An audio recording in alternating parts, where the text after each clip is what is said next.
मित्रों, आज की हमारी इस वीडियो में हम आपके लिए मकर संक्रांति की एक बहुत ही प्रसिद्ध और प्राचीन कथा लेकर आए हैं। इस कथा को सुनने मात्र से आपको धर्मराज के आशीर्वाद की प्राप्ति होती है, तो आप इस कथा को पूरी श्रद्धा के साथ सुने।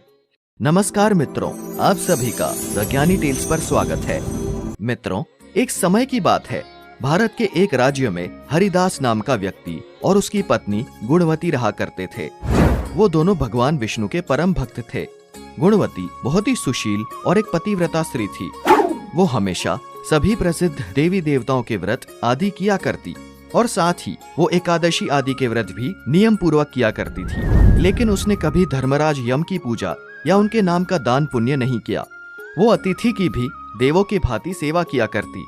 इस प्रकार वो अपना जीवन सदाचार तथा धर्म के अनुसार व्यतीत कर रही थी। एक विकट परिस्थिति ऐसी आई जब गुणवती की मृत्यु हो गई। गुणवती के धर्म कर्म के प्रभाव से यमदूत उसे बहुत आदर पूर्वक यमलोक लेकर गए और धर्मराज के सामने प्रस्तुत किया। यमलोक जाते समय उसने देखा कि यमलोक के 4 द्वार हैं। नगर के बीचों बीच धर्मराज यम का भव्य और बहुत ही सुंदर महल है, जिस महल में धर्मराज विराजमान है। धर्मराज के पास चित्रगुप्त जी भी विराजमान थे, जो हर व्यक्ति के जीवन का लेखा जोखा महाराज यम को सुनाते हैं। जैसे ही यमराज जी के दूत गुणवती को वहां लेकर आए, तब गुणवती धर्मराज को देखकर बहुत ही भयभीत हो जाती है। फिर चित्रगुप्त जी धर्मराज को गुणवती के जीवन के कर्मों का लेखा जोखा बताते हैं और सब सुनने के बाद धर्मराज गुणवती की भक्ति देखकर प्रसन्न हो जाते हैं, परंतु फिर वो कुछ उदास भी हो गए। फिर गुणवती उनकी उदासी का कारण पूछती है, तो धर्मराज गुणवती से कहते हैं, हे देवी, तुमने सभी देवी देवताओं की पूजा पाठ की, उनके नाम पर दान भी किया, परंतु तुमने कभी मेरे नाम का कोई भी दान पुण्य व्रत आदि नहीं किया। ये सुनकर गुणवती बोली, प्रभु, मेरे इस अपराध को क्षमा करें, लेकिन मैं आपकी पूजा विधि के बारे में नहीं जानती थी। कृपा करके आप मुझे इसका उपाय बताएं, जिससे मनुष्य को आपका आशीर्वाद प्राप्त हो सके। फिर धर्मराज जी कहने लगे, सूर्य भगवान के उत्तरायण में जाते ही जो महापुण्य दायिनी मकर संक्रांति आती है, उसी दिन से मेरी पूजा शुरू करनी चाहिए।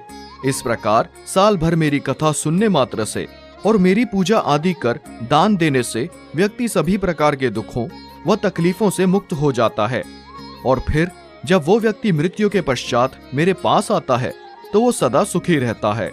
ये सुनकर गुणवती ने धर्मराज जी से प्रार्थना करी कि हे प्रभु, मैं चाहती हूँ कि पृथ्वी पर सभी को ये विधि पता हो, लेकिन उसके लिए मैं आपसे प्रार्थना करती हूँ कि आप मुझे फिर से संसार में वापस भेज दीजिए, ताकि मैं आपकी कथा का प्रचार कर सकूं। गुणवती की ये बात सुनकर धर्मराज उसे धरती लोक पर वापस जाने की अनुमति देते हैं। उसी समय गुणवती के मृत शरीर में प्राण वापस आ जाते हैं। उसके पुत्रों के चेहरे पर मुस्कान फिर से लौट आती है। वो अपनी माँ को जीवित देख बहुत खुश होते हैं। फिर गुणवती अपने पति और पुत्रों को धर्मराज की सारी बातें बताती है। गुणवती अपने पति और पुत्रों के साथ मकर संक्रांति के दिन से पूरे विधि विधान से धर्मराज जी की प्रतिदिन पूजा और कथा करना आरंभ करती है।